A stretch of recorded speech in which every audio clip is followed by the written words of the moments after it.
Video বানানোর কোনো সময় হয় না, সংসারের কাজ করতে করতেই সময় চলে যায়। ভিডিও যে কখন বানাই, সকালে ঘুম থেকে ওটাই রান্না বান্না করি, গরু সামলানো হয়, আবার বাবু সামলানো হয়। ছোট বাবু থাকলে তো কাজ অনেক বেশি, গাদা গাদা কাজ। যতই আমি কাজ করি শেষ করি, কিন্তু তারপরে শেষই হতে চায় না, কাজ আমার লেগেই থাকে। এই যে বিছনা কোছনা ঘর দৌড় যে এতটাই আমি পরিষ্কার রাখার চেষ্টা করি, তারপরও কোনো পরিষ্কার থাকে না। ওরা এতই দুষ্টামি করে, আর ছোটোবাবু তো দুষ্টামি করবেই। তো কি আর করার, এই সময়গুলো মাঝেই আমার দিন কেটে যায়। তো ভিডিও বানানো কিন্তু বেশি হয় না।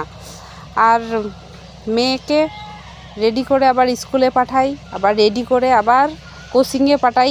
সময় শুধু পাই একটু বিকাল সময়টা, এই বিকাল সময়টায় আমার একটু ভিডিও বানানোর সময় হয়। যদিও আবার ভিডিও বানানোর সময় হয়, আবার ক্যামেরাম্যান থাকে না। এই যে আজকের যে আমি ব্লগটা বানাচ্ছি, তো তারপরেও বলতেছি যে মেয়েকে তুমি একটু ফোনটা ধরে রাখো। ও সাধারণত ফোন ধরতে দেই না আমি, ও যখন না থাকে, ও না থাকার সময় আমি ভিডিও বানাই।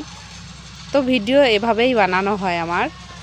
আর স্ট্যান্ডটা আমার ভেঙে গেছে, এই জন্য কয়েকদিন থেকে খুবই সমস্যা হচ্ছে। ভাবতেছি এবার একটা স্ট্যান্ড কিনে নেব।